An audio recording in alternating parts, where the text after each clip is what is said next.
Assalamualaikum warahmatullahi wabarakatuh. Selamat pagi. Sampai jumpa kembali bersama dengan Ibu Titis Wulandari Saputri di pembelajaran matematika yang akan membahas tentang aritmatika sosial dengan materi harga jual, harga beli, untung, rugi, dan presentasi keuntungan dan kerugian. Silahkan dipahami dan disimak videonya dengan baik-baik. Untuk kompetensi dasar yang akan kita capai pada pembelajaran kali ini yaitu menganalisis dan mengenal berbagai situasi terkait aritmatika sosial, meliputi dari penjualan, pembelian, potongan atau diskon, keuntungan, kerugian, bunga tunggal, presentasi bruto, neto, dan tara. Untuk konten yang akan kita bahas hari ini yaitu harga pembelian dan harga penjualan. Untuk pertemuan selanjutnya ada untung dan rugi, diskon atau rabat, bruto, neto, tara, dan yang terakhir bunga tunggal. Jadi mohon disimak videonya dengan baik-baik karena ini berisi dari penjelasan materi mengenai harga beli, harga jual, untung, dan rugi. Selamat belajar.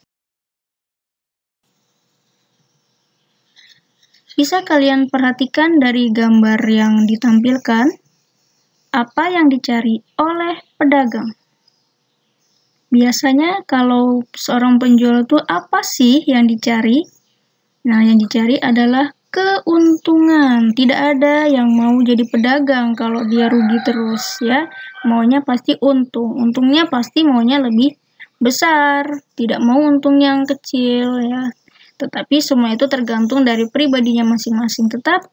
Dan secara umum seorang pedagang ya pekerjaannya menjual barang dagangannya yang pasti dia ingin keuntungan. Nah, keuntungan itu diperoleh dari harga jualnya harus lebih besar daripada harga belinya dia barangnya ya. Jadi penjualnya itu pasti juga membeli dari orang lain. Kalau misalkan sayuran mungkin dia membeli dari petaninya langsung dengan harga yang lebih murah. Nah, maka dia harus menjualnya dengan harga yang sedikit lebih mahal untuk mendapatkan keuntungan. Nah, biasanya proses dari jual beli ya itu terjadi di mall ya, di toko-toko, entah itu pakaian, sepatu, pasar ya, pasar ikan, pasar sayur, dan lain sebagainya. Nah, biasanya untuk proses jual beli ya, transaksi jual beli itu bisa menggunakan uang tunai, bisa juga menggunakan kartu kredit atau kartu kredit, bisa juga menggunakan transfer. Nah, sekarang itu adalah zamannya menggunakan media online. Jadi proses pembayarannya itu menggunakan via transfer dari bank satu ke bank yang lain ya, dari ATM yang satu ke ATM yang lain. Nah, untuk di tahun yang modern ini, di zaman yang modern ini, segala sesuatu penjualan dan pembelian itu dilakukan secara online menggunakan media-media aplikasi jual beli yang ada saat ini. Contohnya yaitu dari Lazada, kemudian Shopee, Tokopedia, dan lain-lain. Masih banyak lagi untuk aplikasi jual beli seperti ini. Nah, ini juga memudahkan untuk penjual dan pembeli ya, memudahkan walaupun mereka tidak saling ketemu secara tatap muka, tetapi mereka tetap masih bisa melakukan transaksi jual beli. Nah, ini adalah ilustrasi pertama yang menggambarkan tentang keuntungan atau kerugian. Jadi contohnya yang pertama yaitu Budi membeli kaos kaki seharga Rp10.000, kemudian menjualnya dengan harga Rp15.000. Kira-kira si Budi ini untung atau rugi? Nah, ini nanti kan kita selesaikan. Ya, harga jualnya tadi berapa, harga belinya berapa. Nah, si Budi tadi membeli dengan harga Rp10.000, kemudian dijualnya dengan harga Rp15.000. Kira-kira harga belinya itu lebih besar atau lebih kecil dari harga jualnya? Jadi, harga belinya itu lebih kecil daripada harga jual, atau harga jualnya lebih besar daripada harga beli.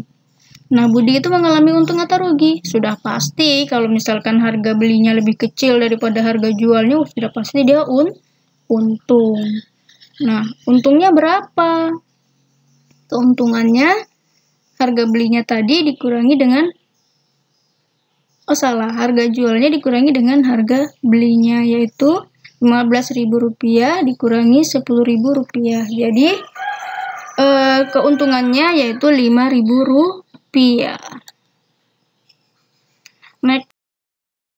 Nah, ilustrasi kedua ini masih sama, yaitu menggambarkan tentang keuntungan atau kerugian. Nah, di sini Ruri membeli kaos kaki juga dengan harga Rp15.000. Dia lebih mahal Rp5.000 dibandingkan si Budi tadi. Kemudian dia juga menjual nih. Dia menjualnya kaos kaki tersebut dengan harga Rp10.000. Nah, kenapa dia menjual dengan harga Rp10.000? Nah, kemungkinan kaos kaki yang digunakan.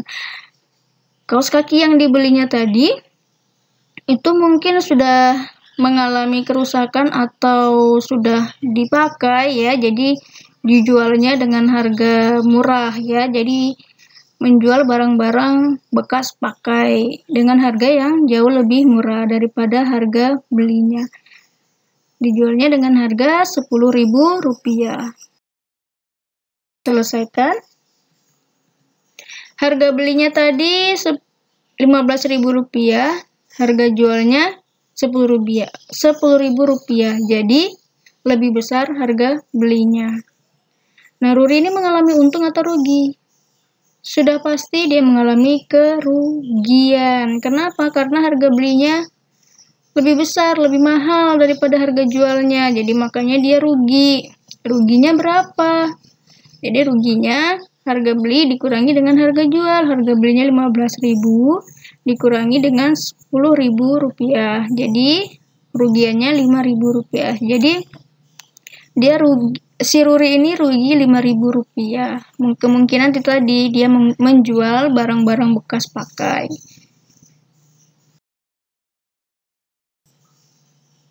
Yang dapat kita simpulkan, untung adalah kondisi di mana harga penjualan lebih besar daripada harga pembelian.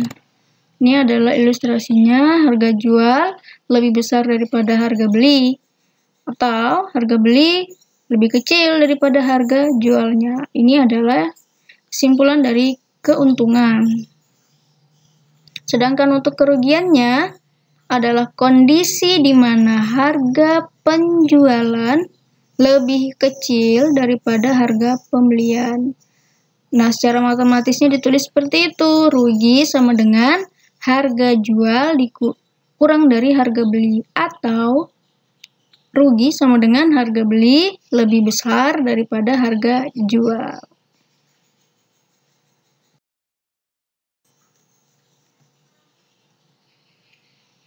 Nah, ini adalah secara sistematis rumus yang digunakan untuk mencari keuntungan dan kerugian. Untung sama dengan harga jual dikurangin harga beli, sedangkan rugi sama dengan harga beli dikurangi harga jual.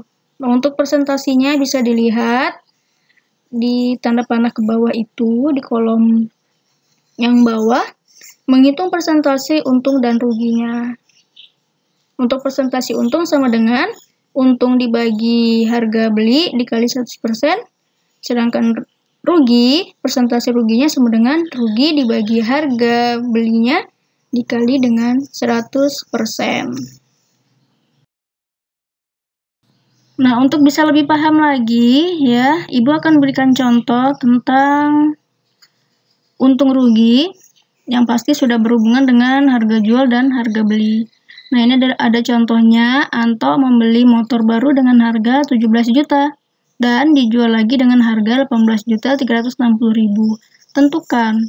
Yang pertama, keuntungan yang diperoleh Anto. Yang kedua, persentase keuntungan yang diperoleh Anto. Nah, dalam menyelesaikan soal cerita seperti ini, jangan lupa untuk menuliskan apa yang diketahui dan apa yang ditanyakan. Jadi yang dituliskan harga belinya dulu 17 juta rupiah, harga jualnya 18.360.000 rupiah. Kira-kira ini ya, sebelum kita jawab, dipikirkan dulu nih kira-kira si Anto ini untung atau rugi. Sudah bisa terlihat harga jualnya sama harga belinya bagaimana ya keadaannya. Ditanya untungnya dan persentase keuntungannya. Mari kita selesaikan. Untung sama dengan harga jual dikurangi harga beli. Harga jualnya 18.360.000 dikurangi harga belinya 17 juta. Maka sisanya 1.360.000 rupiah. Jadi si Anto ini untung. Kenapa untung? Karena harga jualnya lebih besar daripada harga belinya. Lebih besar berapa? Lebih besar 1.360.000 rupiah. Persentase keuntungannya berapa? Nah, kita pakai rumus yang tadi itu. Menghitung persentase keuntungan. Untung dibagi harga beli dikali 100%. Dimasukkan angkanya. Untungnya tadi 1.360.000 rupiah dibagi 17 juta rupiah. Dikali dengan 100%. Menghasilkan 8%. Nanti kalian hitung sendiri ya. Cara menghitung persentase seperti ini karena ini sudah pernah dipelajari waktu zaman di SD. Contoh kedua. Dato membeli pensil dengan harga Rp4.000. Kemudian dijualnya dengan harga Rp2.000. Tentukan kerugian yang diterima Dato dan persentase kerugiannya. Pembahasan. Diketahui harga belinya Rp4.000, harga jualnya Rp2.000. Ditanyakan besar kerugiannya berapa yang diterima Dato dan persentase kerugiannya berapa. Kita selesaikan. Rugi sama dengan harga beli kurang harga jual. 4.000 dikurangi 2.000. Maka ruginya Rp2.000 setengahnya ya. Persentase kerugiannya, rugi dibagi harga beli dikali 100%. 2.000 dibagi 4.000 dikali 100%. Sama dengan 2.000 dikali 100% dulu di situ ya. Jadi 200.000% dibagi 4.000, hasilnya 50%. Atau 2.000 dibagi 4.000 hasilnya 0,5. 0,5 dikalikan dengan 100% sama dengan 50%. Nah, jadi kerugian yang diterima oleh Dato yaitu Rp2.000 dan persentase kerugiannya adalah 50%. Setengah harga dia ruginya ya.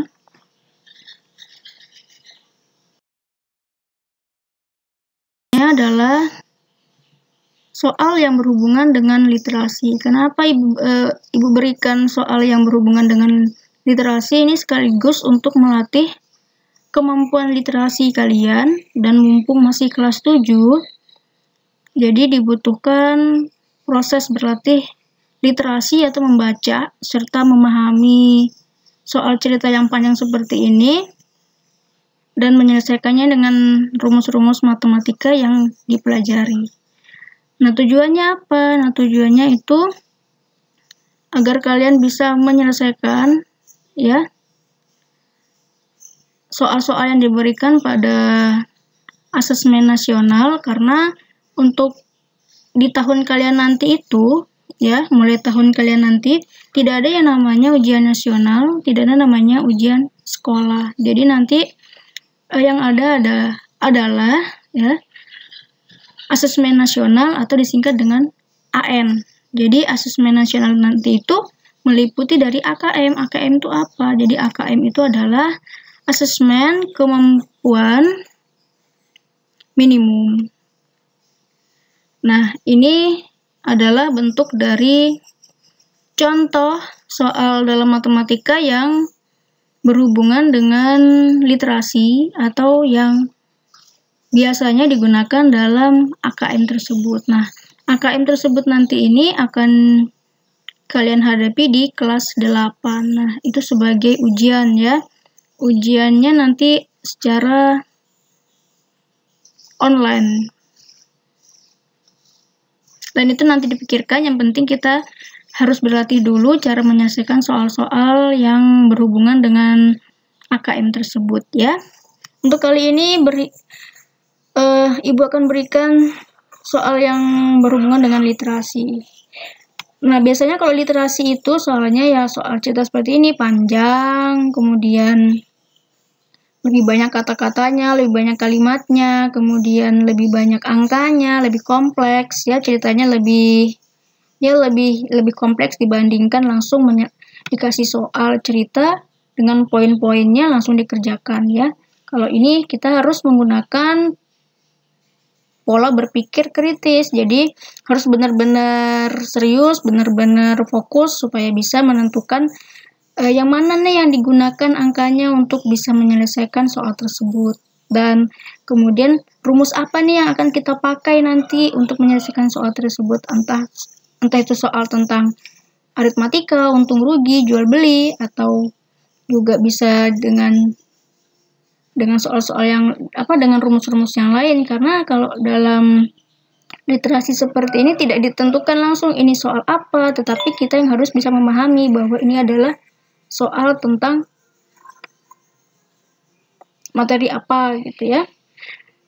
Baiklah, kita akan bahas.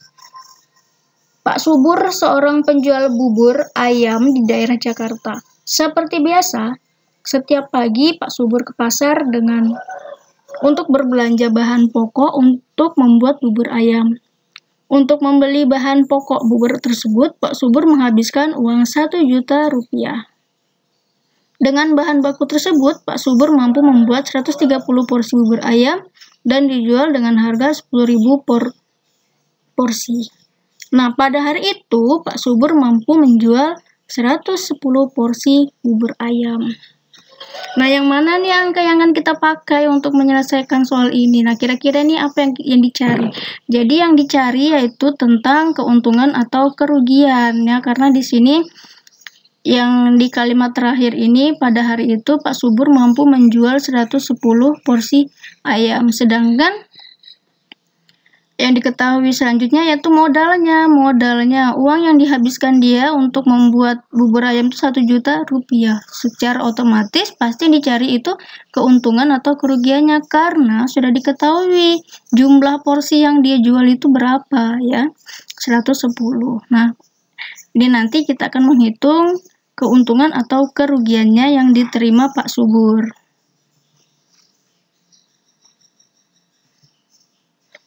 Dituliskan dulu modalnya ya. Jadi modalnya itu ada di kalimat di pertengahan itu, Pak Subur menghabiskan uang 1 juta rupiah itu sebagai modal awalnya dia, atau sebagai biasanya harga beli 1 juta rupiah. Kemudian harga jual atau penghasilannya berapa? Nah, di hari itu dia menjual 110 porsi bubur ayam. Otomatis harga jualnya 110 dikalikan dengan harga per porsinya yaitu 10.000 rupiah. 10.000 rupiah dikali 110, maka harga jualnya 1.100.000 rupiah. Nah, ini adalah yang dikasih kotak merah ya, garis putus-putus, ini adalah modalnya. Kemudian yang dikasih kotak selanjutnya ini adalah jumlah bubur ayam yang terjual pada hari itu. Nah, kemudian 130 ini kok tidak digunakan dalam menyelesaikan soal ini? Nanti kita akan bahas. Ketika sudah diketahui harga jual dan harga belinya, bisa kita lihat harga jualnya itu lebih besar atau lebih kecil. Ternyata Pak Subur ini harga jualnya lebih besar daripada harga belinya, maka Pak Subur meraih keuntungan. Nah, untungnya berapa? Untungnya harga jual dikurangi harga beli. Harga jualnya 1.100.000 rupiah dikurangi 1 juta rupiah. Maka keuntungannya 100.000 rupiah. Jadi pada hari itu, walaupun Pak Subur ini hanya mampu menjual 110 porsi bubur ayam, tetapi dia sudah mendapatkan keuntungan 100.000 rupiah. Ya, jadi yang 130 porsi ayam tadi yang dibuat oleh Pak Subur itu tidak ada hubungannya dalam menyelesaikan soal. Nah, ini adalah sebagai kalimat pendukungnya saja bahwa dengan model 1 juta tadi dia mampu membuat 130 porsi bubur ayam. Nah, ternyata walaupun dia menjual 110 porsi bubur ayam, dia sudah untungnya sudah 100.000. Nah, bagaimana kalau misalkan dia bisa menghabiskan 130 porsi bubur ayam tadi? Otomatis untungnya lebih besar daripada 100.000 rupiah. Nah, ini adalah contoh dari soal literasi. Walaupun soalnya panjang ya, berbelit-belit, kalimatnya banyak, tetapi proses menyelesaikannya sangat singkat. Dan rumus yang digunakan pun sangat lebih mudah dibandingkan dengan soal-soal yang biasanya, soal cerita biasanya ya. Jadi mohon dipahami, bisa dimengerti, dan bisa dipelajari nanti selanjutnya. Dan kalian bisa juga berlatih menggunakan soal-soal yang lainnya.